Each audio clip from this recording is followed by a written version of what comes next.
It was 2 a.m. when the house finally surrendered to silence, that heavy kind that feels like it is waiting for something terrible to happen. I remember staring at the red digital glow on the microwave clock in my parents' small kitchen in Watertown, New York, feeling the seconds pulse like a heartbeat. Rain tapped against the window in uneven rhythms, the kind of rain that chills everything it touches and somehow crawls beneath your skin. I had only come home for the weekend, a short break from Fort Drum, where I served as a combat medic. I spent my days treating bruised bodies and shaken minds, steadying people who carried more weight than most could imagine. But tonight, I was not in uniform, and none of that mattered inside this house. Here I was, just Avery, the daughter who once believed this place was safe. The living room still smelled faintly like furniture polish and old leather, the scent my father always insisted meant a disciplined home. His boots were still lined by the door, like soldiers in a forgotten inspection laces, stiff and precise, a reminder of the man he had once been, or the man he needed the world to think he still was. My mother had gone to bed an hour earlier, her voice soft with worry when she whispered goodnight, as if fear itself lived in these walls and she did not want to disturb it. My father sat at the table with a nearly empty bottle of cheap liquor glass in hand, posture rigid, despite the haze in his eyes. His words had begun sharp and cold an hour earlier, comments about duty loyalty and how the army had turned me into a stranger. Now his voice slurred, but the rage behind it was clean and sober. "You think that uniform makes you better than me?" he muttered, staring at me like I was some threat he could not control. I did not answer at first. Years of training had taught me something about de-escalation. Years of childhood had taught me more. "Dad, you raised me to be strong. Serving was supposed to make you proud," I said quietly. My voice shook in a way I hated. I had patched soldiers in field tents under pressure. I had held hands of frightened recruits during medical emergencies. I had been steady when lives depended on it. But here, my strength felt foreign, like it did not belong in this kitchen. He stood too fast chair, scraping sharply against the tile, and suddenly the air shifted. He pointed at me with a trembling finger. "The army brainwashed you. You think I am weak now. You think you outrank me." I told him gently that was not true. I told him I just wanted peace tonight. Peace was a dangerous request in this house. He moved closer, the smell of liquor clinging to him. His voice dropped into the quiet threat I had grown up with. "Soldiers do not cry, and daughters do not defy." My pulse kicked hard. I remembered childhood lessons where silence meant survival. I remembered being praised for obedience. Tonight, I felt something else rise in me instead, something shaped by the uniform waiting in my duffel upstairs. I held my ground. "Dad." "Stop," I said. Something in his eyes changed then. Not confusion, not regret, but something darker that remembered power and missed it. His hand caught my arm. The grip was sudden and fierce fingers pressing into my skin like he was trying to anchor me in place or remind me I never really left. The room blurred, not from pain, but from shock. From the crushing realization that coming home had never meant safety. My breath stumbled. His voice was low. "No one will ever save you from me." The world tilted. I felt my knees soften, felt the air thin, felt a flash of panic I had only seen in the eyes of others in emergency rooms. Then the kitchen floor vanished and everything went dark and too quiet. The next thing I remember was my mother screaming my name. Not the soft, worried tone she normally used, but something raw with terror. Then headlights. Cold night air. The blur of the windshield. My head leaning against the passenger seat as she drove fast toward Fort Drum. She whispered, "Please, hold on. Please, do not make me lose you," and I could not answer. At the gate, MPs appeared like silhouettes carved out of the storm. I heard radio chatter, hands lifting me carefully, rain on my uniform sleeve even though I was not wearing it. In the emergency room, bright white lights cut through the fog in my head. A nurse looked down at me with a mix of skepticism and rehearsed concern. A doctor murmured something about stress responses, young soldier fatigue, emotional strain from duty. I tried to speak. I tried to say it was not stress, that this was not weakness. But someone said another female soldier who cannot handle pressure. and everything in me froze.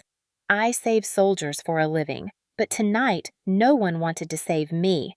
If you have ever been blamed for the pain someone else caused you, tell me. I see you. I woke to light too bright for the hour and a ceiling too clean to belong to home. A chemical chill sat in the air and monitors hummed in rhythms that should have been comforting but only tightened my throat. My vision fought to focus and every blink burned. My chest rose in shallow little stutters, the kind your body makes when it is unsure if breathing is still safe. I turned my head and pain sparked behind my eyes. Fluorescent buzz. Hospital. Fort Drum Clinic. A nurse in crisp scrubs stood near the foot of the bed holding a chart like it contained an inconvenience rather than a life.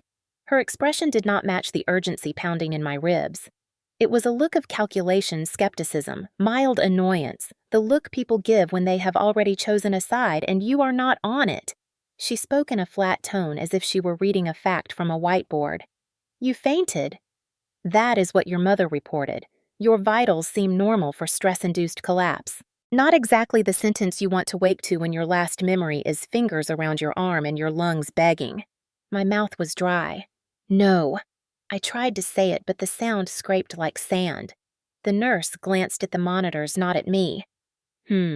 Anxiety spikes happen, especially in young soldiers, especially females under pressure. The way she said females like the word itself was fragile. I swallowed hard. No. Something happened. I need military police. My voice quivered and she raised one brow like she had heard the line 100 times. Your mother said you had an emotional episode after a family discussion. She stayed calm. I was the one shaking. That is funny because my ribs felt sore like someone had tried to turn me inside out and my throat felt bruised from air that never arrived fast enough. The screen beside me beeped faster like it understood even if she did not. The curtain rustled and a doctor walked in, tapping a pen against his clipboard like impatience was part of the uniform. Captain Miller. Medical officer. Square jaw, eyes tired tone. Brisk. He barely glanced at me before scanning notes the nurse had made. So. Panic response. Loss of consciousness. No signs of assault. That word hung in the room like frost. Assault. He said no signs like he had X-ray vision that could see through skin to truth. I tried to inhale deeper, but my lungs protested in tight, broken protest. I am a medic. I said the words like a lifeline. I know what panic feels like. This was not panic. Something happened. He exhaled through his nose. Look, domestic claims are complicated. People get emotional. Holidays, drinking, family conflict. He waved a hand as if pain came calendar scheduled. And stress trauma can mimic physical distress. Young soldiers crack sometimes. You should consider talking to behavioral health. Young soldiers crack. The sentence sliced. I had carried men twice my size off training ranges without shaking. I had held pressure on wounds and steadied breathing for others in the field. But because I was the one in the bed now suddenly, I was hysterical and fragile. The irony clawed at my chest. My uniform was folded on a chair like a discarded promise. My dog tags resting by my boots, proof I belonged to something that was supposed to protect me. The curtain opened again and 2 MPs stepped in, hands resting near belts but no urgency in their faces. One nodded politely. Private hall. We got a call. Routine wellness check. Anything you want to report? Their tone said they expected me to say no. Their eyes slid to my mother's figure sitting stiffly in the corner, hands clasped, face pale in the fluorescent glare. She gave a tight little smile. She had driven me here, stood next to me while my breath failed, and now sat silent as the truth tried to claw its way into the air. I opened my mouth. My father. He. The nurse coughed lightly, like cueing me to be careful. My mother whispered. She had a panic moment. She is okay now. She looked at me with eyes wide in fragile warning, that familiar grip of control not from strength but terror. She was scared of him, scared enough to sit on my voice. My pulse jumped and the monitor chirped loud. The MP closest shifted weight like discomfort prickled, but training told him not to assume. Domestic situations get messy. We get it. But unless there is evidence or you want to make a sworn statement. He left it open like a door I was supposed to close myself. I tried again, though my throat protested. He hurt me. My mother squeezed her handbag until knuckles blanched. Avery, you are just overwhelmed. The doctor nodded like she had just saved his time. I gripped the blanket because my fingers needed to hold something real. My arm throbbed, my ribs ached, my head pounded from where memory blurred and fear pressed. But pain without permission is not proof in rooms like these. I saw the form appear on a clipboard. Against medical advice, discharge. They were going to send me home. To him. My stomach clenched. I shook my head, but my voice betrayed me by coming out soft. I do not feel safe. The nurse sighed. We cannot hold you if you are stable and you are an adult. Your vitals are good. Mental distress is different from physical danger. They did not hear the echo of gasped breaths hours earlier. They did not feel the house walls tilt or the memory of a hand around air that should have been mine. They saw a tired young woman and a mother sighing in a chair. The doctor pointed where to sign. My hand shook so much the pen scratched jagged marks. The MP looked at me with one brief flicker of doubt, like something in my eyes made him pause. He touched his radio. Body cam rolling. He said it casually, but the words hooked something inside me. Evidence. Cameras. Notes. Systems may fail people, but sometimes tools remember.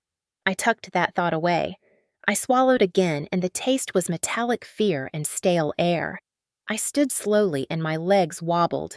My uniform felt heavier than armor. As I pulled my boots back on, I felt bruises blooming under fabric. The nurse handed me discharge papers with polite detachment. Follow up if symptoms persist, as if trauma was a headache to monitor. I walked toward the sliding doors, and each step felt like crossing back into a world where I was responsible for my own rescue. The cold night hit my face and I shivered.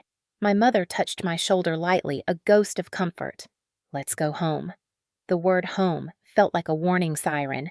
I stared ahead into the dark parking lot and something settled in me. If the army did not shield me and my family pretended nothing happened, then survival would not come from pleading. It would come from proof. Quiet, steady, collected. I breathed slow, the kind of breath I coached others through after explosions or panic drills. This time it was for me. I would not break. I would build the record. And one day, the same system that doubted me would be forced to see. Have you ever trusted the wrong authority? Comment yes if you did. I was not always afraid of him. Before the shouting and the bottles and the silence so sharp it cut more than any sound could, there was a man who carried sunlight home in his shoulders. When I think back far enough past the bruised echoes and the walls that learned to listen for footsteps, I can still see that version of my father, the one I used to run toward instead of away from. Saturdays smelled like pine and lake water then. He would wake me before dawn, his whisper warm against my sleepy hair. Come on, little soldier. Adventure waits for disciplined hearts. I would crawl out of bed in cartoon pajamas, rubbing tired eyes, and he would grin like everything good in the world lived in early morning frost and zipped jackets and 2 fishing poles leaning against the truck bed. Mom would pack sandwiches wrapped tight in foil and kiss his cheek lightly back when her touch was not trembling. We drove down narrow roads framed by trees so tall they made the sky seem shy. He played country stations and drummed his fingers on the wheel and sometimes told stories about the army like he was made of duty and pride instead of flesh. He talked about marches under desert heat, about brothers he made in uniform, about loyalty like it was air. I remember thinking heroes did not wear capes, they wore boots like his. On the lake he helped me cast a line, his hands patient on mine. Voice gentle. You steady your grip. Focus, your breath. Trust your instincts. One day, you'll be strong enough to do anything. And I believed him because back then, he believed in me too. We cleaned fish together on flat stones, and he showed me constellations at night in our backyard, lifting me to his shoulders so I could reach for stars. He called me his future warrior and laughed when I saluted with sticky marshmallow fingers. I thought strength meant being like him. I thought love sounded like his voice. The shift did not come like lightning. It came like winter creeping into fall slowly, then suddenly everywhere. He came home one evening quieter than normal, shoulders slumped like something important had slipped out of him and shattered on the driveway. Mom asked how his day was, and he did not answer. He sat at the table staring at nothing, and the silence stretched long enough that my young heart learned discomfort even before understanding. Weeks later, I overheard them whispering their voices late at night, traveling down the hallway like wounded things. Downsizing old injuries too slow now. I did not know then that pride can break bones too. The army had been his purpose, his proof of worth, and losing his position did not just end a job. It took a piece of his identity and left a hollow where certainty once lived. He started sitting in the dark more. The smell of beer joined dinner smells until it replaced them. At first, it was cans, then bottles, then the sharp clink of liquor in glasses that never seemed to empty. He still made breakfast sometimes, but the warmth faded from his voice, replaced by irritation at toast too brown or eggs too soft. And then, one night, the plate slipped from my hand. Ceramic shattered across tile, and I froze mid-breath, shards glinting like tiny warnings. I waited for him to sigh and tell me it was okay, accidents happen. But instead, his chair scraped hard and he stood so fast the room felt smaller. His voice boomed not the power of a hero, but the fracture of a man drowning in expectations that never forgave him. "You think life is a joke. You think mistakes don't matter." His hand cracked across my cheek faster than my mind could catch the motion. Shock rippled through me hot and cold all at once. My mother gasped but did not step forward. She touched her lips like holding in a scream. The sting burned long after his footsteps faded into the living room and the television blared too loud. I remember pressing my palm to my skin, not understanding how a hand that once lifted me toward stars could strike hard enough to dim them. That night, I cried quietly into my pillow because loud emotions had just become dangerous. Then came rules I could never keep. Sit straight. Speak only when spoken to. Do not question. Do not cry. Do not leave the table until dismissed. Dinner became drills. Meals turned to silence so heavy I learned to chew without sound. Mom moved like she lived underwater, her voice muted by caution. She soothed him not with love, but with caution, her smiles thin and shaky. And when he yelled at her, she flinched without noise like she practiced disappearing. One evening I heard her whisper to herself in the bathroom mirror, "We survive. We don't provoke." I didn't yet know survival meant shrinking. I did not yet know she was teaching me how to live in cages by living in hers. Punishment came dressed as discipline. A belt hung on the hook no longer for holding pants, but holding power. He never hit in front of others. He didn't have to. The anticipation was punishment too. I learned to study his footsteps like weather patterns. Heavy steps meant incoming storm. Soft ones meant danger pretending to sleep. His pride grew brittle. He watched the news muttering about weak people, soft generations respect lost. He told me discipline builds warriors and tears build nothing. But I learned tears build pressure and pressure builds cracks. He stopped talking about constellations and started talking about obedience. He stopped calling me little soldier and started saying, "Don't embarrass me." He stopped being a father and became a ruler without a kingdom. Childhood memories blurred with warning signs. The man who once carried me on his shoulders now carried resentment like armor, and all I knew was a house that demanded fear like payment, and a silence that taught me losing voice was safer than using it. But even then, before I could name trauma or understand the shape of control, part of me stored those early memories like evidence.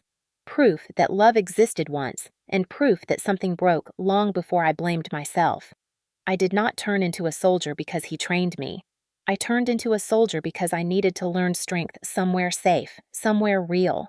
Back then, I just did not know safety would also be something I had to fight to claim.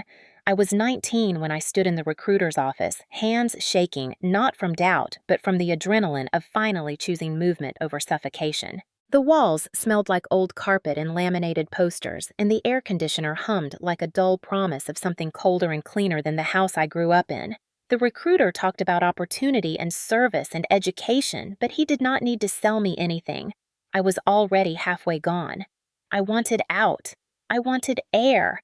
I wanted a world where discipline meant structure, not fear, where respect was earned, not demanded at the end of a bottle. He slid the paperwork toward me, and for a second my pen hovered. Not out of hesitation, but because a small voice inside whispered, "Is it allowed to choose yourself?" I signed anyway, each stroke like tearing a thread from a web that had held me too long. When I told my mother, she stood at the sink, hands submerged in soapy water, shoulders tense. She did not turn right away. The faucet ran louder than her breathing. Finally, she whispered, "You're leaving me." I swallowed. "I'm leaving him." Her fingers clenched around the sponge, and when she looked at me, her eyes were shiny. Not from pride, but fear that looked like love twisted into obligation. "He will kill me alone." The words struck harder than any belt. I opened my mouth, but nothing came out at first. "I am not your shield," I whispered eventually. It sounded braver than I felt. She shook her head, voice trembling. "You don't understand. He listens to you more. You calm him. You can't abandon me. Generational obedience. The inheritance no one wants, but everyone is expected to carry." She had learned survival through silence and expected me to carry the same torch. But I had spent years waking before dawn to escape into running shoes and notebook paper into a future imagined past our street, past his voice, past smallness. Joining the army was not a fantasy. It was survival by uniform, a contract to become someone no one could crush into carpet corners. The night before I shipped out, she came to my room. The door creaked open, and she stood there in dim hallway light like a shadow scared of itself. "Please do not go." Her voice cracked, her hands twisted in front of her like she was wringing her own fear out drop by drop. "If you leave, he will turn everything on me." "He already did," I almost said, but the words sat bitter on my tongue. Instead, I sat on the edge of my bed and looked at her. I saw the girl she once was before life tightened around her. I saw the mother who once braided my hair and said the world was bigger than our front porch. And I saw the woman who let me bleed alone because she could not swim against him. "I am going," I said. My voice was steady, even though my heart shook. "I have to." She sat beside me and brushed a strand of hair behind my ear like she did when I was little. Her touch felt like apology and fear braided together. "Promise me you won't forget us." I thought about forgetting in the way you forget pain once the bleeding stops. I thought about remembering in the way you remember fire even after the smoke clears. "I will not forget," I said, "but I will not stay in a burning house either." The next morning I left before sunrise. She watched from the porch robe pulled tight, her breath fogging in the cold like she was trying to hold her warmth together. My father did not wake. Maybe he did not know. Maybe he did not care. Maybe he trusted control to stretch far enough to follow me into whatever life I chose. At Fort Sam, Houston, Texas, heat wrapped around me like a dare. Sweat stung my eyes and boots rubbed blisters into my heels, but every ache tasted like freedom. Drill sergeants shouted, but their voices never twisted into the kind of rage that curled through my childhood walls. They yelled because structure mattered, not because fear fed them. In the mornings, we formed lines crisp and straight, and for the first time, standing tall felt allowed. I learned to treat chest wounds, to stabilize fractures, to carry bodies over shoulders stronger than fear ever let me feel back home. We practiced tourniquets and IV drips, and the first time I inserted a needle smoothly and saw saline flow right, pride filled me so fast my lungs felt too small to hold it. No one asked me to shrink. No one asked me to be quiet so someone else could stay calm. Respect was a currency earned in sweat and grit, not stolen by threats. At night, when barracks quieted and whispers filled bunks, some girls talked about boyfriends or college plans. I lay awake staring at the ceiling, feeling my ribs for the first time without bracing, feeling my breath without measuring danger. Freedom was not loud. It was a quiet exhale after years of gasping. My phone buzzed sometimes with texts from home. "How are you? Are you eating? When will you visit?" Sometimes an empty message box hurt more than silence. Once my mother wrote, "He is worse without you." I stared at the screen until it blurred, The guilt clawed at me like vines trying to pull me back. But then a drill sergeant's voice echoed from earlier that day. A soldier cannot save others if she does not save herself first. That sentence rooted deeper than fear ever had. I pushed myself harder in training not to outrun my past, but to outrank it in my own mind. I was learning to stand on legs built for more than trembling. Graduation came with applause and crisp uniforms and a weight in my chest that felt like winning a battle I had fought alone in bedrooms and kitchens long before stepping on a parade field. When I boarded a bus to my first duty station at Fort Drum, New York, snowflakes drifted outside the window and the world looked clean and new. I promised myself I was not going back to chains disguised as family bonds. But love, or what we mistake for love when raised on fear, has a way of making you believe your absence is a betrayal. I thought distance could sever old rules. I thought strength always beat memory. I did not yet know that trauma travels quietly, packing itself in duffel bags and sitting in new barracks like a ghost waiting for night. I wore a uniform learned to save others and believed I had escaped. I did not know yet that going home would test every inch of that freedom. And I did not know that I would walk back into that house thinking I was stronger, only to remember that monsters do not stop being monsters just because you learned how to breathe somewhere else. Being a 68 Bobbies felt like holding purpose in my hands, like everything I had survived finally had somewhere to land that wasn't just inside my own ribs. My first months at Fort Drum were a blur of cold mornings and steam rising from breath in formation, the sound of boots on frozen pavement radio, checks humming through hallways, and the steady rhythm of training ranges where soldiers pushed themselves past breaking points just to build back stronger. In the aid station, I learned the quiet language of medical duty, the steady calm of checking circulation, respiration, bleeding the firm reassurance in my voice when someone younger than me panicked during a heat casualty drill or twisted an ankle during ruck marches.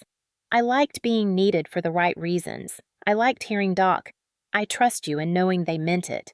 When I secured an airway or wrapped a pressure bandage smooth and tight, I felt like I was stitching myself together too, like each successful intervention was proof I could protect life, not just brace for losing it.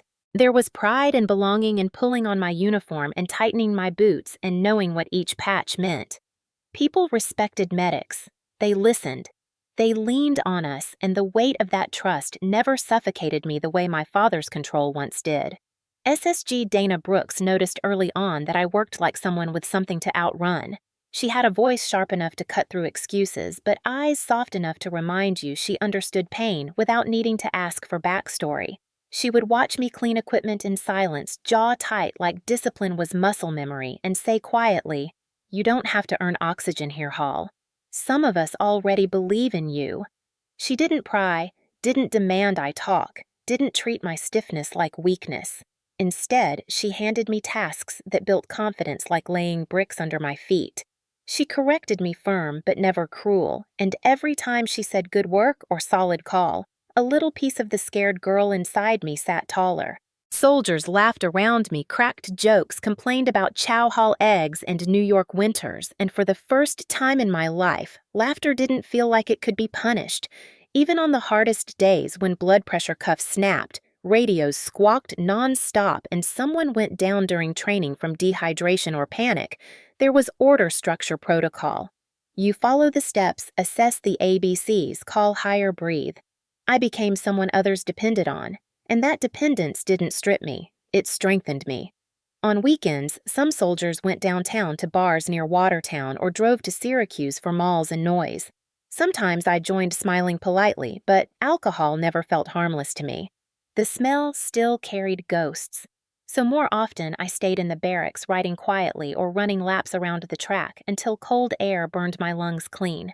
My phone buzzed sometimes with short messages from home curiosity disguised as check-ins. "How's work? Eating enough? You sound tired lately." Mom's voice on calls always wavered like she was balancing gratitude that I was gone, and terror that she was alone in the blast radius. My father rarely spoke directly, but when he did, his tone snapped through the speaker like a drill instructor without patience. "Don't forget where you came from. Don't let the Army make you disrespectful. Don't think wearing boots makes you grown." It was strange hearing pride braided with resentment. He didn't congratulate me on passing tests or earning coins from training events. He asked if I was keeping my room clean, if I remembered to obey chain of command, if I was making him look bad. His voice always carried that invisible belt from our house power that didn't need to land to sting. And slowly, I noticed shifts. Calls from home came more frantic. Mom whispered more. He's been drinking again. You're different. He's angry you left. Then, he punched a wall. Then he said you think you're better than him now. And once, voice small enough to crack through static, she murmured, "You didn't take the danger with you when you left. You just moved your body." I ran drills for treating musculoskeletal injuries while imagining how to treat the invisible ones I carried. I practiced calming other soldiers' panic attacks while hiding the ones that came late at night when footsteps in the hallway sounded too much like the ones from childhood. Sometimes during ruck marches, when weight dug into my shoulders and my breath came in sharp clouds, I would think about him sitting in the dark, staring at the TV. Glow muttering about respect and softness in new generations, and a part of me clenched because I knew I hadn't escaped completely. Trauma sometimes travels disguised as obligation. One day during field exercises, as I checked a soldier's splint, my phone vibrated in my pocket. I shouldn't have looked, but instinct made me check. "Mom, he threw your graduation photo." Something in me faltered for a second, my hand tightening on the bandage. I forced focus back, finished the procedure, gave instructions, but my pulse ran off beat the rest of the day. That night, I sat in my barracks room staring at the dark window, breathing slow like I taught others. I had power now, skills, command structure tools to help, but family doesn't obey rank and trauma doesn't salute accomplishments. SSG Brooks knocked on my door once unannounced but gentle. "Heard from your mom," she said, like she read my thoughts, like my breathing told a story even without words. "You don't owe anyone your pain. You don't have to go back there unless you choose to." I nodded thankful, but part of me still believed children don't abandon parents. That belief was the last thread tying me home. I didn't cut it yet. Instead, I tucked it away like a frayed edge on a uniform sleeve, hoping it wouldn't unravel everything. When winter deepened and the North Country snow buried sidewalks in silence, I received a text. "Dad wants you home this weekend." The world outside was white and peaceful. Inside, every rib tightened. I had built strength here, earned respect, found purpose. But old fear has long roots, and sometimes the past calls you back. Not because it still owns you, but because part of you hasn't yet proven it doesn't.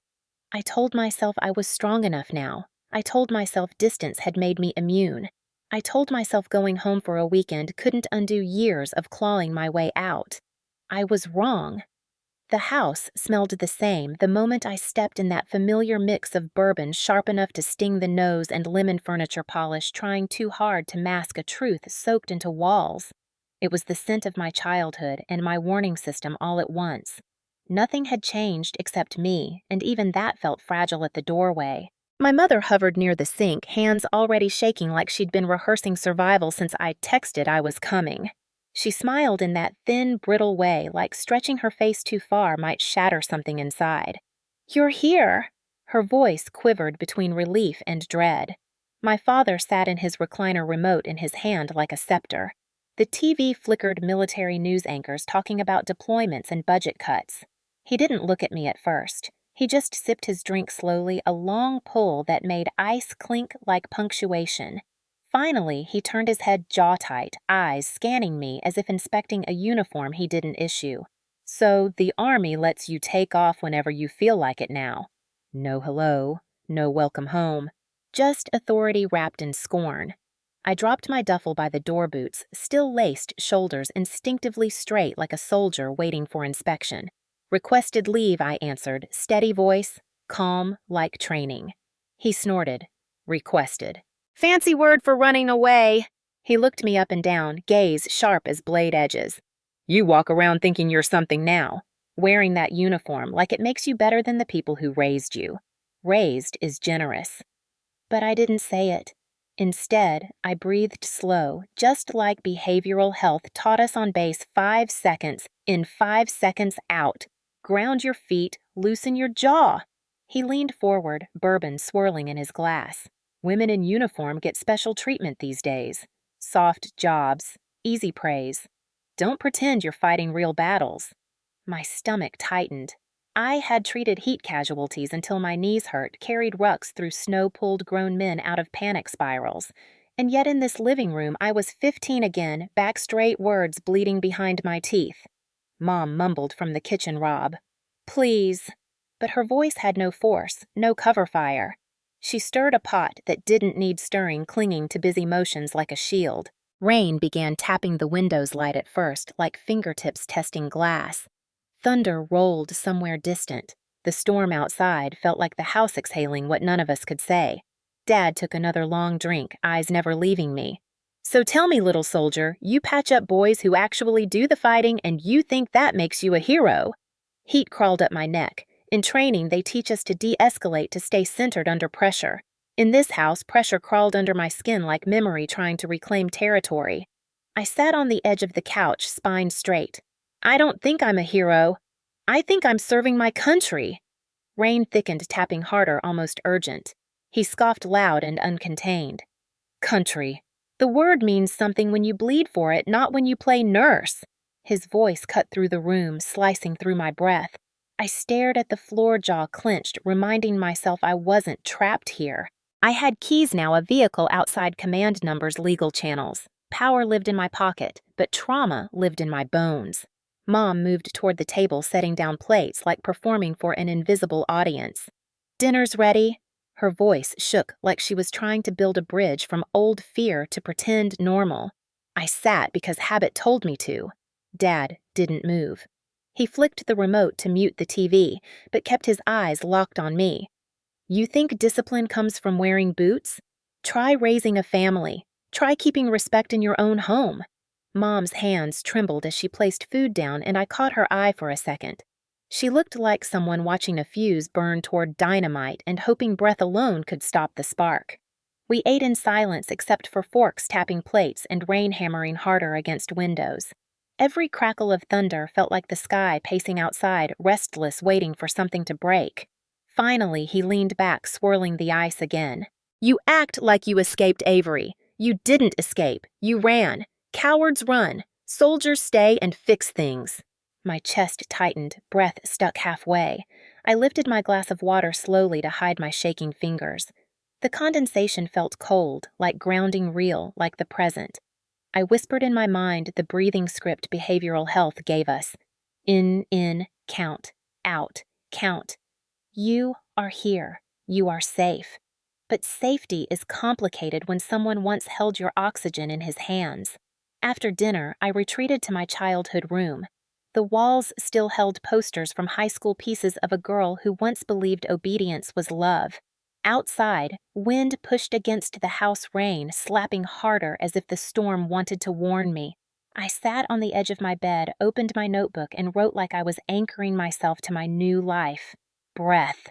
Posture. You are not powerless here. The pen shook slightly, but I kept going. Mom knocked once, then peeked in eyes damp. "Thank you for coming home," she whispered like I had offered salvation instead of simply showing up. I looked at her and saw years of her bending until she forgot what standing straight felt like. I didn't know whether to hug her or run. "Good night," I murmured. She closed the door quietly, like loudness might draw danger. The storm outside raged louder. Lightning lit my room white, and for a second the walls looked too close, too familiar, too heavy with memory. I lay back, breathing slow, steady, like mission pacing. "You are a medic. You saved soldiers. You belong to a world bigger than this." But my pulse didn't listen. Childhood doorways don't forget footsteps. Trauma doesn't care about rank. And as thunder rolled across the sky, I felt it, the shift in the air, the tremor beneath calm, the same quiet before breaking. I had grown up memorizing. The storm outside wasn't the only one coming. It is strange how a house can go still in a way that feels almost rehearsed, like the walls are holding their breath because they know what comes next. I woke to silence thick enough to feel on my skin, the kind that presses behind your ears and makes your heartbeat sound too loud. The digital clock beside my childhood bed glowed 2:01 a.m. red numbers sharp against the dark. Rain had stopped, but the storm had left its weight hanging in the air, humid and dense like anticipation. Something pulled me out of sleep, a quiet awareness learned from years of listening for danger before it had a name. I sat up slowly. My heart thudded once heavy. The house hum was wrong. It felt awake. The faintest glow seeped under my bedroom door. Yellow light flickering faintly like someone had turned on the kitchen lamp. I held my breath, listened. A sound broke the stillness. Glass tapping wood, a low, muffled voice, a chair leg scraping tile. Then, a heavy exhale. The sound of someone stewing in their own storm. I swallowed, pulse rising. I had treated chest trauma in field scenarios, studied soldiers in panic, walked into medical emergencies where adrenaline spiked hard, but no scenario hits like the one you grew up surviving. My body remembered even when my brain tried to reason. Slow breaths, Avery. Count. In through the nose, out through the mouth. Behavioral health taught technique. Childhood taught necessity. I swung my legs off the bed and stood grounding my feet. The floorboards beneath me creaked just slightly. I froze. Silence again. Then a faint clink of bottle to glass. He was awake. And not just awake, waiting. I thought about staying in the room, locking the door, pretending sleep until morning. But danger does not dissolve with daylight, and hiding never guaranteed safety here. I exhaled and opened the door, stepping into the hallway. The air smelled sharp alcohol and furniture polish, like the house was trying to scrub itself of reality and failing. Dim yellow light spilled from the kitchen, pooling on the living room carpet like a warning. Halfway down the hall, floorboards shifted again. I reached the doorway, and there he was. My father sat at the kitchen table, bottle half empty near his hand, eyes fixed on me as if he had been waiting for my shadow to appear. The overhead light buzzed faintly, casting harsh edges across his face. His jaw was set tight, anger simmering behind tired eyes that looked both haunted and hungry for control. "You could have slept," he said quietly, voice gravelly. "But I knew you'd come check. Always had to make sure the world was safe." He chuckled without humor, tapping the bottle against the table, once a dull thud that made me flinch despite myself. "You think you outrank me now?" There it was. The challenge, the wound pride, the need to be obeyed. I kept my voice level steady the way I did when calming panicked soldiers. "I'm not here to outrank anyone. I'm home to visit," he scoffed. "Visit? As if this is some tourist attraction, as if you don't belong here." He leaned forward, eyes narrowing. "You walk around in that uniform like it's armor, like it puts you above me." He slammed the bottle down. The sound cracked through the kitchen like gunfire, sharp, sudden. I stayed still, breath controlled, shoulders loose so my body wouldn't react like prey. "Dad," I said softly, "let's not do this. It's late. We can talk tomorrow." He laughed again, bitter and slurred. That tone, that calm, medic voice. "You think training makes you superior. You think breathing exercises can fix what you broke." "I didn't break anything," I said gently. "I just left." He stood suddenly, chair scraping violently against tile. The sound jolted up my spine. His chest heaved, and for a moment, the man who taught me constellations flickered behind his eyes. Then it disappeared, replaced by something sharp and dark. "You abandoned your family, but you come back here acting like some hero. Soldiers serve. They don't flee." My heart kicked harder. I wanted to tell him I served every day, that I held bleeding soldiers steady, that I trained until my muscles burned, that I earned every stripe and breath. But here, words felt like tinder near an open flame. I chose stillness instead. "Dad, I'm tired. I came home to be with you and Mom. Let's rest." He stared at me, breath sour with liquor. "You learned to talk soft so no one sees you shake. You think you're healed. You're not. You're weak. Always were." The words sliced, but I kept my breathing calm, anchoring myself to the floor. This wasn't my battlefield, but it was one I knew too well. I shifted slightly toward the doorway, instinct telling my body to create space. His eyes dropped to my feet, then snapped back to mine, catching the motion like challenge. "Running again, huh?" He stepped closer. Instinct screamed danger. Dad, stop. I held my palms open slightly, the universal sign of non-threat, the same posture I used when approaching unstable soldiers. His jaw clenched. Don't you use army tricks on me. I trained real men, not pampered recruits. His voice rose. You think I'm scared of you? I shook my head slowly. This isn't a fight. There's no fight here. We're family. He stepped forward again, too close now, heat and alcohol seeping from him like poison. Family means respect, means you don't walk out thinking you're better. I swallowed.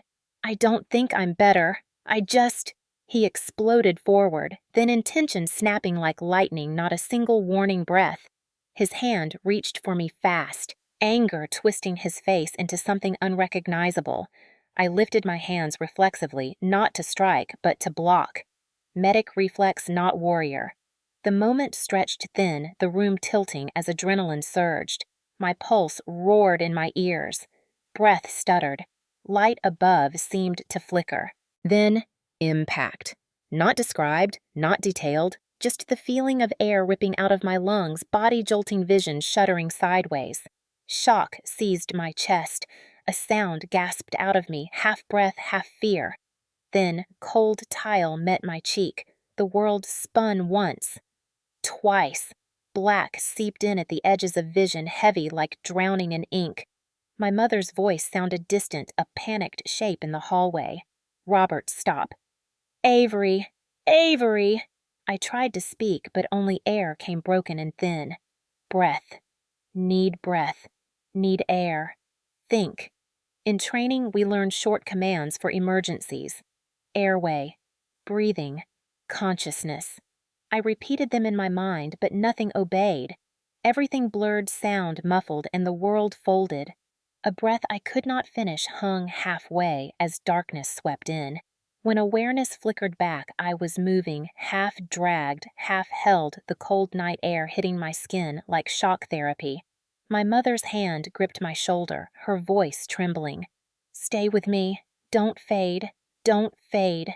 The night sky spun above me. Porch light, car door, engine roar. My lungs fought for air. Small broken gasps like they forgot how to work. The seatbelt pressed against my chest. Rain began again, tapping the windshield like frantic fingers. I whispered broken pieces of words. I can't. It hurts. Mom, don't. Please. She kept whispering. It's okay, honey. You're okay. You're okay. But her voice shook like she knew that wasn't true. I stared through the window as the house disappeared, swallowed by the night. My breath came sharp, staggering like my body was fighting to stay. Every time I inhaled, panic pressed on my ribs. Streetlights blurred, my vision swam. And as we turned toward Fort Drum's gate, blue lights flashed somewhere ahead, siren faint through the storm, and I realized this story wasn't ending in that house. It was beginning here in breathless darkness, enforced silence breaking loose. I tried to speak again, but only fragments formed, barely audible. Not panic, not weak. Then the world fell quiet again. My breath thin as thread held on to the smallest truth. I'm not powerless. I will not stay silent. This time, someone will hear me. Morning slid in, not like sunrise, but like a curtain pulled reluctantly open on a stage where no one wanted to perform. I woke to the steady beep of a monitor and the antiseptic chill of the base clinic again, the air too clean, too bright, too calm for the chaos still trapped in my rib cage. My eyes focused slowly. Ceiling tiles, IV line, white sheets that smelled like bleach and regulation, the kind of order that's supposed to mean safety. But order means nothing when truth is inconvenient. My throat felt raw, as if words had scraped themselves inside me all night trying to get out but never found air. I shifted and pain pulsed in my shoulder and ribs dull and wrong, but the chart at the foot of the bed probably said stable. The military does not measure bruises the way souls do. A nurse entered clipboard hugged to her chest. She offered a professional smile, sterile and practiced. Morning, soldier. Looks like you had quite a night. I searched her eyes for belief, for a crack where compassion might slip through. There was none. Only routine. Only dismissal disguised as protocol. She adjusted my IV, checked vitals, scribbled something. You'll be evaluated by behavioral health before release. Panic response episodes can be frightening but manageable with support. Panic. There it was again. The stamp they preferred because it required no action, no paperwork, no accountability. Panic was clean. Abuse was messy. I opened my mouth. It wasn't panic. She gave a small nod without looking at me, the kind of nod people give when they're acknowledging sound, not meaning. The door opened again. Boots, brass, authority. Captain Miller returned coat crisp expression neutral. He did not ask how I felt. He simply held a tablet and scanned it like speed mattered more than accuracy. Blood pressure normalizing. No new symptoms overnight. Behavioral health consult at 1400. He tapped. We'll document this as acute stress-related collapse. My jaw tightened. Sir, I need it documented accurately. He met my eyes finally, and there was a flicker. Not empathy, but inconvenience. Domestic accusations are sensitive territory, especially involving prior service members. We need clarity before making entries that may damage reputations. Reputations. Funny how that word only protected one side. Before I could speak again, the curtain lifted and familiar voices entered. Chain of command. A knock only out of courtesy, not necessity. SSG Brooks stepped in first, eyes scanning me quickly, jaw set tight like she already suspected the truth. Behind her ambled SFC Tatum, our platoon sergeant, posture rigid, expression unreadable. Ma'am. Hall. Tatum nodded. Heard you had some personal stress events last night. Stress events. As if my lungs collapsing under fear was just a scheduling hiccup. I swallowed, hoping steady breath could hold me together. Sergeant, I was injured. I need to file an official statement. His eyes flicked toward the door, checking who might overhear. Hall situations like this can follow soldiers. Careers get complicated. Sometimes the best step is focusing on your job and letting private matters stay private. That tone. The careful, almost sympathetic voice used not to support, but to nudge compliance. Brooks shot him a look, but stayed silent for now. I felt something inside me shift, a tremor of indignation cutting through the fear. With respect, Sergeant, if someone harms a soldier, that's not a private matter. He inhaled through his nose, annoyance creeping in. No one is saying ignore something real. Just don't rush into something that can't be undone. Reputation, career, unit standing. He listed consequences without naming the perpetrator. Silence disguised as guidance. Brooks finally spoke, voice low but firm. If Hall wants to file, she files. Tatum's jaw ticked. Nobody's stopping her. Just saying, think about the long game. The words landed heavy. Translation: the institution prefers clean records, quiet soldiers, problems solved in shadows. It was the same silence my mother practiced, different uniform, same doctrine. The nurse reappeared with a clipboard. Paperwork for your temporary profile. She didn't look at me when she handed me a pen. I read the form. Acute emotional episode. Stress-induced syncope. No mention of external cause. No mention of physical struggle. No note of suspected harm. Just a neat label sealing truth out like a contaminant. My hand trembled. I set the clipboard down slowly. I won't sign that. The nurse blinked, surprised but not moved. That's the standard classification. It isn't accurate. Captain Miller clasped his tablet tighter. Without concrete evidence, we cannot list assault. You were found in a distressed state after a personal conflict. My pulse pounded. Evidence.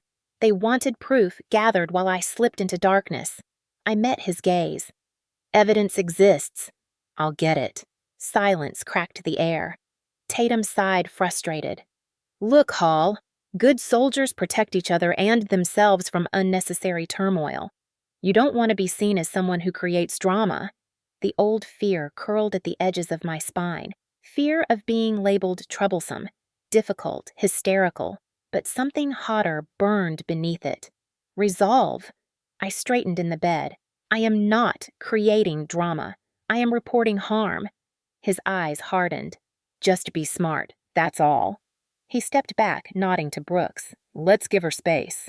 Brooks lingered an extra second, eyes locking onto mine with something like a vow. "You're not alone in this." Her voice quiet, but enough to anchor me.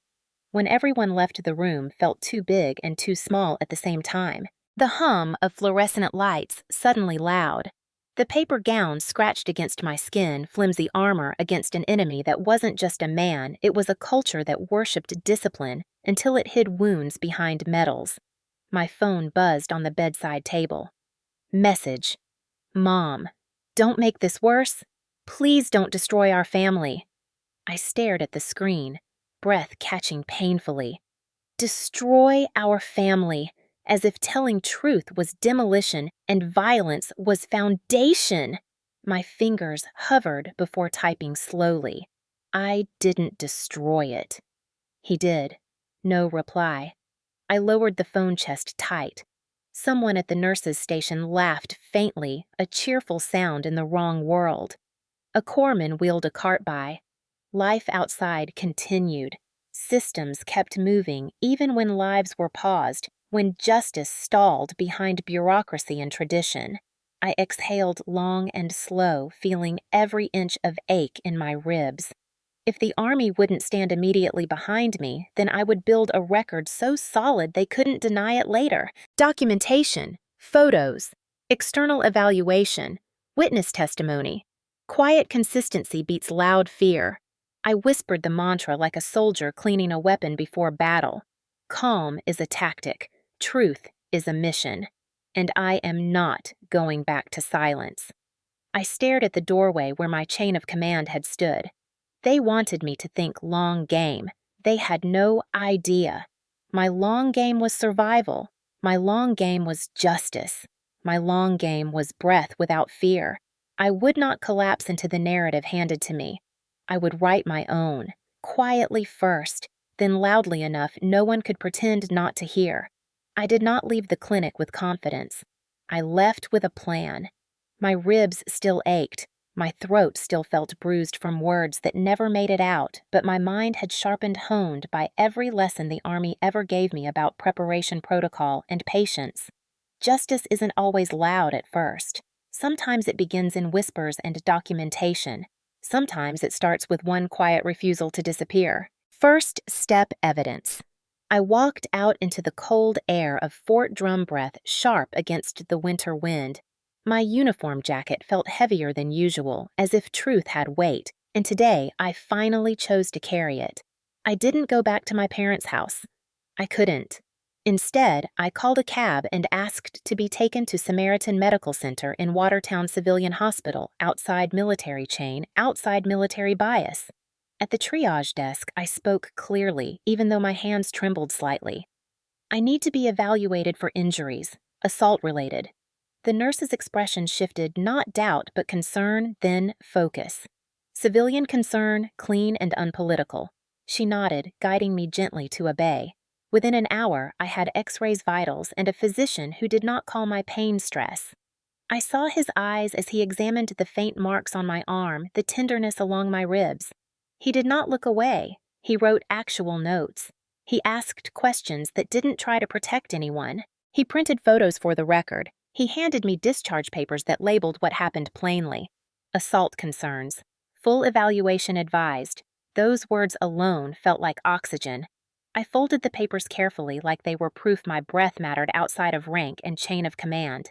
Next step, self-documentation. In the restroom, I lifted my sleeve and photographed the faint bruise blooming like storm clouds under skin purple-gray and undeniable to anyone willing to see. I turned sideways, capturing the tenderness spread across my ribcage. Not dramatic, not sensational, just truth. Then I recorded a voice memo speaking with the same even tone I used in the field. "This is Specialist Avery Hall. Date December 3rd, 2023. Time 0942. Reporting physical evidence following domestic assault. Pain along left lateral ribcage contusion on right upper arm headache consistent with impact trauma. Symptoms began after confrontation at parents' residence. Witness Linda Hall. Attempted report at military clinic dismissed as stress response. Civilian physician confirmed need for further evaluation. Hearing myself speak calmly about my own pain sent a strange shiver through me, the voice of a medic treating herself 'cause no one else would. I saved the file. Back up. Then backed it up again. Quiet soldiers don't lose proof. Survivors don't trust systems alone. Next memory evidence. I typed a written account while sitting in the hospital cafe, hands still shaking, but movements precise like suturing a wound. Every detail, every phrase spoken, every breath that hurt. Trauma can blur edges, so I pinned mine down before the world could blur it for me again. Then, I enlarged the copy of the MP report from the night before, shallow and vague, but date-stamped body cam noted. Not my proof yet, but a thread to pull. I would pull it. Next witness. I walked to the neighboring house where Mrs. Evelyn Carter lived, retired EMS, silver hair, always curled eyes that saw more than people assumed. She opened her door before I knocked twice. "Oh, honey, I heard something last night. I wasn't sure what, but I knew it wasn't right." She pressed a warm hand to my shoulder, grounding. "You tell whoever you need to. Don't let anyone hush you." A witness, a lifeline, a woman who understood emergency and silence too well to ignore both. I asked if she could give a statement if needed. She nodded immediately. "Of course, you're not doing this alone. Next, support from within the ranks." I returned to base, stepping through the snow-dusted parking lot toward the company building. Soldiers walked past laughing, cursing the cold, unaware that justice and trauma sometimes walk the same hallway in identical boots. I found SSG Brooks in her office, leaning over paperwork like it was a battlefield in need of strategy. When she looked up and saw my face, her jaw tightened in unspoken solidarity. "You went to civilian care. Good." She motioned me in, shut the door softly. Not secrecy protection. I placed the civilian hospital documents, printed photos, and my typed statement on her desk like laying down ammunition. She scanned each slowly, eyes darkening, then exhaled. "Hall, this is solid. You did everything right." Her approval steadied me more than painkillers ever could.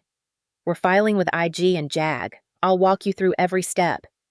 Relief hit so sharply it almost hurt. I nodded once disciplined, controlled, then let my shoulders drop 1 inch in permission to breathe. Brooks lowered her voice. "They're going to try to minimize. They always do at first. You stay consistent. You stay factual. You stay loud only where it counts. I'll back you the whole way." Next step, the system that hoped I would shut up. I walked down the hallway to the computer lab, logged into the DoD portal, submitted the IG complaint with attachments, civilian doctor note photos, personal statement. No emotion, just precision. Just truth-lined like bullets in a magazine. Then JAG's intake form. Then email to the MP desk requesting the body cam footage under my right to evidence as the reporting party. Paper trail began. Footprint made. Silence replaced by record. I wasn't shaking anymore. I was steady, focused. I remembered something a drill sergeant once said in the field, watching recruits crawl through mud. Calm is not the absence of fear. Calm is action despite it. I tucked every file into a folder labeled Simply Truth. When I left the building, the air felt colder, but my spine felt straight like steel rods built themselves inside me. Not defiance, not anger. Resolve. My phone buzzed. A text from Mom. "You could ruin him." "Are you sure this is worth it?" I typed back slowly. "I am worth it." She didn't reply. Snowflakes drifted around me, soft and silent, nothing like the silence I grew up in. This silence didn't demand obedience. It made space. A fresh sheet waiting. I walked toward barracks boots, crunching snow lungs, filling with cold air like a promise. This was not the quiet of fear. This was the quiet before truth moves. And I was moving. Precise, steady, unbreakable now. The girl who once whispered to survive was learning how to speak so the world could not pretend not to hear. Justice starts quietly. Then it arrives like winter, slow, relentless. Impossible to ignore once it covers everything. The day of the hearing felt colder than any winter field exercise I ever stood through at Fort Drum. Not the kind of cold that bites skin, but the kind that settles deeper in the place between bone and breath, where fear and resolve wrestle. The administrative courtroom was small fluorescent lights humming walls painted that familiar military beige that tries to look neutral and instead looks like silence with rank. Chairs filled slowly with uniforms and civilians' whispers threading the air, the kind of subdued curiosity that rises when people sense something uncomfortable but necessary is about to unfold. I sat at the table beside the JAG officer, Lieutenant Hale, whose quiet confidence felt like armor thicker than Kevlar. My hands rested flat palms cool against the smooth surface, knuckles pale but steady. Across the room, my father sat flanked by a lawyer, jaw clenched so tight his temple pulsed. His eyes bored into me, not pleading, not apologizing, but daring. My mother sat one row behind him, hands twisted in her lap, face drawn, as if she was watching two worlds collide, and did not know which one she hoped would survive. A few women soldiers from my unit sat in the gallery, shoulders squared support, radiating from them like warmth in a steel bunker. SSG Brooks stood at the back, arms crossed, eyes forward, a silent witness ready to hold the line if I faltered. The officer presiding called the room to order, voice sharp in the quiet. We will hear the account of Specialist Avery Hall concerning alleged domestic violence, improper medical classification, and command climate concerns. My name sounded strange in the air official and heavy but right. I stood when asked, legs steady, even though I felt each heartbeat like it carried history inside it. I cleared my throat, and when I spoke, my voice trembled just for a second. Not weakness, but release, the moment before steel forms its final shape. I recounted the timeline, each detail placed like bricks building a truth no one could topple without ignoring their own oaths. December 2nd. Returned home. Verbal escalation. Physical altercation resulting in loss of consciousness. Transported to base ER. Misclassification as stress event without proper assessment. Civilian evaluation confirming concerns. Submission of IG complaint. I placed each document before the panel. Civilian medical notes, photographs, the voice memo diary, my written statement. The printed MP body cam timestamp request evidence the scene had been documented by someone, even if they hoped it would stay buried. The hospital report with the words assault concerns circled. I placed them gently, precisely like a medic laying out instruments before stitching a wound. For a moment, the room was silent except for the faint buzz of lights. Then, Lieutenant Hale tapped a key and the monitor flickered, showing still images from the civilian physician's photographs. Faint bruising, the tenderness along ribs documented swelling. A ripple moved through the room, shock and discomfort mixing in the air. My father's face hardened, but his foot shifted a tiny tremor of anger and fear disguised in a pivot. The presiding officer looked from the evidence to me. Specialist Hall, did you attempt to report this incident immediately? Yes, sir. And the response? Diagnosed stress collapse, no assault acknowledged, advised to avoid complications. A quiet tightening passed across one of the senior officers' faces. The panel requested the base doctor to speak. Captain Miller entered, posture straight, eyes flicking across the room. He maintained professionalism, but something in his stance hinted he already knew this moment would not be comfortable. He began his explanation: high workload, ambiguous symptoms, uncertainty of external harm. Clinical phrasing, neat lines, no mess. Then Lieutenant Hale asked the simple question that shifted everything. Doctor, did Specialist Hall specifically request her condition be recorded as assault-related? A pause. Yes. And did you decline that request? Miller's jaw tightened. I lacked sufficient evidence at the time. The room shifted almost imperceptibly, shoulders tensing, eyes narrowing. Then a voice from the gallery, quiet but sharp, a woman soldier whispering under her breath, the kind of whisper that fills every ear anyway. Evidence was the bruises on her body, sir. The presiding officer shot a glance toward the gallery but did not reprimand. That silence was permission. When asked if my father would like to speak, his lawyer stood. Mr. Hall denies any physical contact. He believes his daughter suffered an emotional episode triggered by personal conflict. He claims she is misrepresenting events for attention and support. Attention! I almost laughed, but instead I lifted my head and spoke, voice steady, volume clear. I have saved soldiers sobbing in mud, shaking from flashbacks, bleeding from accidents, and training stress. I have held hands of men who believed admitting pain made them weak. Strength is telling the truth when it costs you. And today, it costs me family comfort and the illusion that silence protects anyone. A soft, choked exhale reached my ears, one of the women in the back barely containing tears. I turned to look at the panel, fully spine straight, breathing measured. I will not be quiet so someone else can stay comfortable. The evidence is here. I didn't come to accuse. I came to stop pretending. That was the moment. The air shifted. Silence with weight, not dismissal. Then, something unexpected, the prosecutor called Mrs. Carter the neighbor.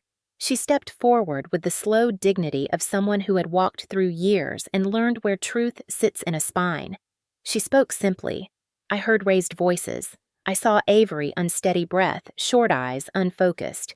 And I have seen women who try to hold their families upright while being crushed under silence. Her words did not accuse loudly, they illuminated quietly. Sometimes that is more powerful. Then the military police representative confirmed body cam footage existed and was pending review. Even without watching it, the idea of unbiased eyes in a room where truth had tried to hide sent a ripple through the panel. The presiding officer leaned forward. Based on presented evidence and independent medical evaluation, we find grounds for concern. Civilian authorities are hereby notified. Further internal review of medical handling is ordered. Those words landed like a gate unlocking. That was accountability. That was the system forced to look, instead of glance, away. Minutes later, 2 civilian officers entered quietly, speaking with my father's lawyer. My father's fists curled on the table, rage simmering like boiling oil. He stood abruptly, nearly knocking his chair. His voice rose sharp. "You ungrateful!" His lawyer grabbed his arm, whispering fiercely, attempting to contain the explosion. But the panel had seen enough. They motioned security forward. He was escorted out, anger trailing behind him like smoke from a fire losing oxygen. And the sound that followed wasn't loud. It wasn't cheering. It was quiet applause from the gallery. Soft but fierce hands clapping, once twice restrained by decorum but fueled by recognition. Women in uniform. 2 older military wives. A retired civilian nurse. Quiet warriors. People who understood what it meant when truth finally breaks surface. My eyes stung but didn't fall. This wasn't victory tears. This was release. Captain Miller stood frozen, face pale. The presiding officer turned to him. "Captain, you will submit a full review of your assessment process and oversight." He nodded, throat tight. When the session closed, I remained seated a moment, breathing slow, letting the stillness settle. Brooks approached, hand resting briefly on my shoulder. "Proud of you, Hall." The JAG officer handed me copies of every ruling, every action ordered. Hard proof, hard history. As I walked out, the winter air hit my face and I breathed deep, lungs aching but fuller than they had in years. Truth didn't roar today. It marched. It filed forms. It stood up straight, and it was enough. I was heard. I was believed, and the world didn't collapse. It shifted. Just enough to make room for me to stand. 3 weeks passed before I saw them again. 3 weeks of breathing cleaner air, of sleeping without bracing for footsteps in the dark, of walking across the snow-covered parade field with a spine not bent by apology. The world did not feel healed yet, but it felt mine. Then one afternoon, as pale sunlight stretched across the barracks hallway, the CQ runner told me I had visitors. My stomach tightened. Not fear, not surprise, just inevitability. Trauma often circles back when it realizes it no longer owns you. I followed the runner downstairs, boots steady on each step. At the entrance behind the glass double doors they stood, my father in a coat that looked heavy with anger and pride, wounded deeper than bone. My mother beside him, hands clasped, eyes red, as though she had been crying for hours or years. It was impossible to tell when sorrow becomes habit. A civilian escort stood a few paces away, monitoring. My father's gaze locked on mine the moment I appeared. He lifted his chin the way he did when he used to line me up for correction, for discipline, for silence. But today, I wasn't a child, and he wasn't a storm I couldn't outrun. I opened the door. Cold air bit my skin sharp enough to remind me I was awake, conscious, choosing every breath. My father spoke first, because of course he did. "You think you're proud of yourself." His voice rasped, still jagged with outrage. "You think humiliating your family makes you strong." I didn't flinch. I kept my hands at my sides, shoulders relaxed. The same posture I used when approaching a soldier in shock stillness as strength. Mom's voice broke before she even formed a sentence. "Honey, please. We need to talk." Her chin trembled, and for a moment, I saw the mother who braided my hair before school, the one who tried to shield me with soft hands even when the world around us hardened. But then, reality settled love without protection isn't safety. It's longing dressed as loyalty. My father took a step forward, stopped only when the escort shifted subtly. His jaw flexed. "You are supposed to protect family, not drag us through dirt." "Family protects family," I replied quietly. "Not hurts them and expects silence." He scoffed like logic was insult. "You think the army makes you safe, makes you powerful. You're nothing without blood, without your name. Everything you are came from me." The audacity wasn't in his volume. It was in his certainty, like he still believed he authored my worth. My mother reached toward me, fingers trembling mid-air. "We just want things to go back to how they were." That sentence, soft, pleading, devastating in its ignorance, hit harder than any slammed door ever did. Back to how they were. Back to fear disguised as duty. Back to pain mislabeled as parenting. Back to silence mistaken for peace. The wind brushed my face icy calm against heat rising under my skin. I breathed once deeply, counting like the medics taught. My voice came steady low. "There is no going back." My mother's tears spilled, her voice cracked open. "He's your father. He was under stress. You shouldn't have taken it this far." There it was, the generational script. Suffer quietly. Carry shame that isn't yours. Preserve the image no matter the injury. I met her eyes. It wasn't me who took it this far. It was him. My father's face twisted disbelief, warring with fury. "You owe me respect, after everything I did for you." A laugh tried to rise in my chest, not amusement, but the disbelief people feel when someone tries to claim ownership of their survival. I held it down. Instead, I studied him, the man who taught me constellations and compliance, who raised me to be strong but feared my strength when it wasn't his, who claimed loyalty but demanded obedience. He mistook control for care, and I mistook fear for love. That ends now. Mom reached for me again. "Baby, please." He didn't mean enough. The word left my lips softly, but it landed hard, slicing through the cold air. My father bristled. "You think you're better than us now." I looked at him not with hate, but with clarity. "No. I think I deserve to live." His expression faltered just a flicker, but enough. The escort remained still watching, neutral but ready. A wind gust scattered snow across the concrete like fragments of old memories blowing away. I took one step forward, not toward them, but toward my own line in the ground. My voice dropped to a whisper sharp enough to cut. "I survived you. That's enough." Silence wrapped the doorway. My mother's breath shook.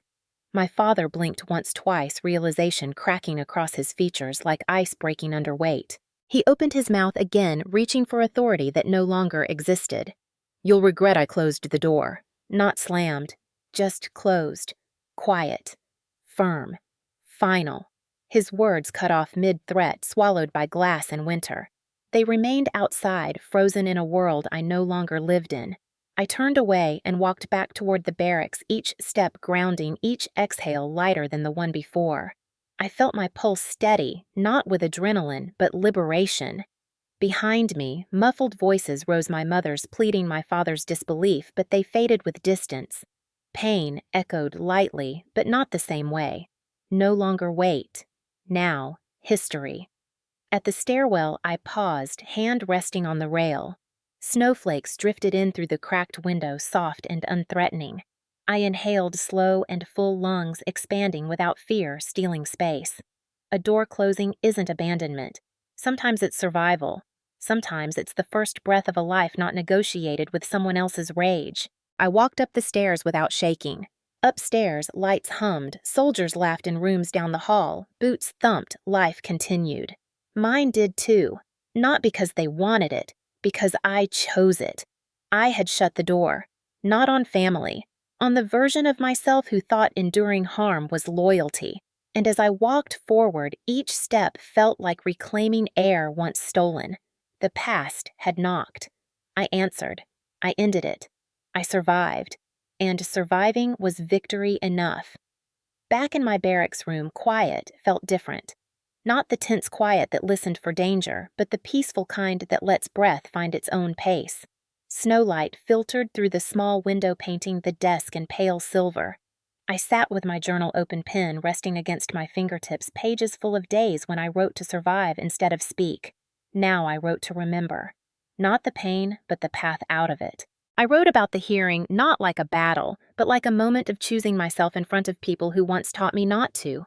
I wrote about cold air outside the courthouse, how my lungs felt wider than the sky. And I wrote one line slowly, ink steady letters clean. I came from fire. I am not burning anymore.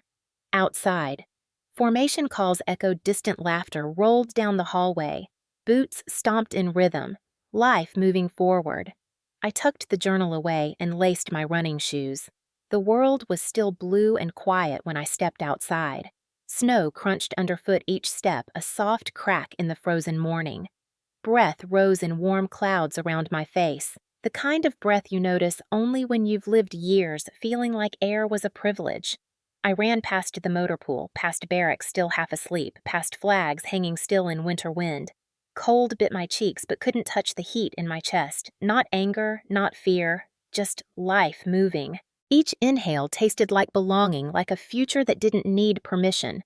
Sometimes healing does not roar. Sometimes it arrives as a slow, steady step in fresh snow. By the time I rounded back toward the company building, the sun was peeking gold, pushing back gray. I slowed, breathing deep, steady, strong. A group formed outside the door, soldiers prepping for the day, and someone called out, "Hall looking sharp." Laughter, friendly, jeering community. I nodded, chest rising steady. Inside, warm coffee steam curled in the break room. Torres leaned against the counter in fleece and messy bun, tapping her mug. "Girl, your face is glowing like you just got promoted." I grinned. "Not yet. Boards next month?" Brooks walked in behind us, holding a clipboard like always, but her smile had softness beneath command edges. "You'll crush it, Hall. You already survived harder panels."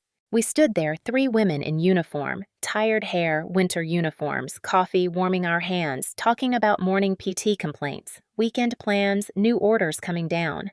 It felt normal, beautifully normal. Healing sometimes hides in everyday noise. Later, I walked to the training field, slow steps, snow kicking lightly under boots. I looked up at the sky, pale blue, open endless, and felt something shift inside. Not a dramatic swell. A gentle settling. Breath in, breath out. Safe. Present. Alive. People think survival ends in one moment. A door closes. A verdict lands. A truth spoken. But survival continues in every ordinary breath after, in every sunrise, not edged with fear, in every step forward that doesn't shake. Trauma may echo, but it doesn't dictate tempo anymore. I do. And someday someone will say my name and not know it ever belonged to a girl who once whispered to walls, hoping no one heard her cry. They will know me as a medic, a soldier, a woman who stood up. I turned in a slow circle breath, soft in winter air, and whispered to the quiet morning I made it out. And the world did not argue. It just held me. I know not everyone watching this had someone clap in the gallery. I know not everyone had a Brooks or a Torres or a civilian nurse who saw them. Maybe your proof lived only in your chest for years. Maybe your voice cracked the first time you tried to say the words out loud and someone told you to calm down instead of listen. Maybe silence felt safer because it was familiar, but if no one ever believed you, I do. If no one ever protected you, I would have if I had been there. If no one ever said your pain was real, hear me now. It was. And you deserved better the whole time. You're safe here. You don't have to prove anything to earn air. I see you. I'm proud of you for surviving in whatever way you needed to. Tell me where you're watching from, and if today even one breath felt lighter.